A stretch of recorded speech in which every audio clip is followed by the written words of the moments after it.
अस्सलाम वालेकुम दोस्तों, मां आहियां तव्हांजो पंहिंजो मारम अली हिकु नए ब्लॉग सां गॾु। अॼु सुबुह सवेरे उथी तयारु थी वियासीं सब्जी वठण जे लाइ। अॼु घिटी बि बिल्कुलु सुनसान लॻी पई, मौसम सफ़ा वीआईपी लॻो पियो, झुड़ाली मौसम हुई, मौसम ॾाढी इंजॉय करण वारी हुई।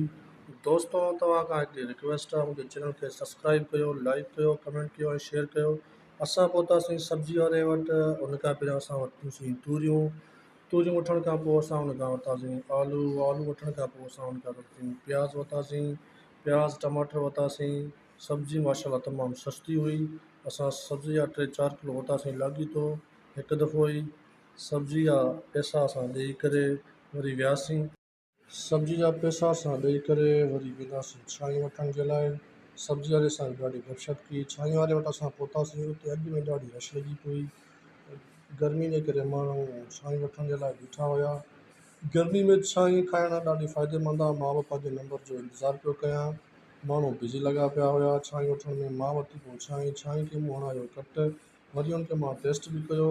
छाई मिठी बि हुई, छाई ॻाढ़ी बि हुई। वरी मूं छाई वारे खे ॾिना पैसा, वरी असां वापसि अचूं पिया घरु। सागर सब्जी खे ॿुधाईंदो पियो अचे। सागर चयो जल्दी जल्दी हल। वरी मां वॾेरी लाइ वरितो जूस। वॾेरी चई मुंहिंजी तबियत ख़राबु आहे, मुंहिंजे लाइ जूस वठी वञो। मूं चयो ठीकु आहे। वहाब खां वरितोसीं वॾेरी लाइ जूस।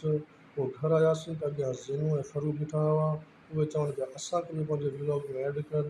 पोइ मां उन्हनि खे बि पंहिंजे ब्लॉग में ऐड कयो। अलाह हाफ़िज़।